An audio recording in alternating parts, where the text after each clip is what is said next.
Hello guys, நான் அசோக் வெங்கடேஷ். இந்த வீடியோவில் ஆர்டிகல் 52, ஆர்டிகல் 53, ஆர்டிகல் 54ல் என்ன சொல்லியிருக்காங்க அப்படிங்கிறத பற்றி தான் பேச போகிறேன்.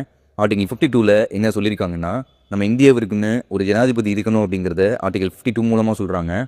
அடுத்து ஆர்டிகல் 53ல் என்ன சொல்கிறாங்கன்னா, நம்ம இந்தியாவினுடைய எக்ஸிக்யூஷன் ப்ராசஸ் எல்லாம் ஜனாதிபதி பேரில் தான் நடக்கும். அவருடைய தலைமையில் எல்லா எக்ஸிக்யூஷன் ப்ராசஸும் நடக்கும். அடுத்து முப்படைகளினுடைய தலைமை தளபதியாக ஜனாதிபதி இருப்பார். ஆர்ம்டு ஃபோர்ஸ், நேவல் ஃபோர்ஸ், ஏர்ஃபோர்ஸோடைய சீஃப் கமாண்டராக பிரசிடென்ட் இருப்பார். ஆனால் அதுக்காக பக்கத்து நாட்டு கூட சடனாக போருக்கு போங்க அப்படின்னு சொல்கிறதுக்கான அதிகாரம் பிரசிடென்ட் இருக்கான்னு கேட்டிங்கன்னா நிச்சயமாக கிடையாது. அதை கேபினெட் தான் டிசைட் பண்ணுவாங்க.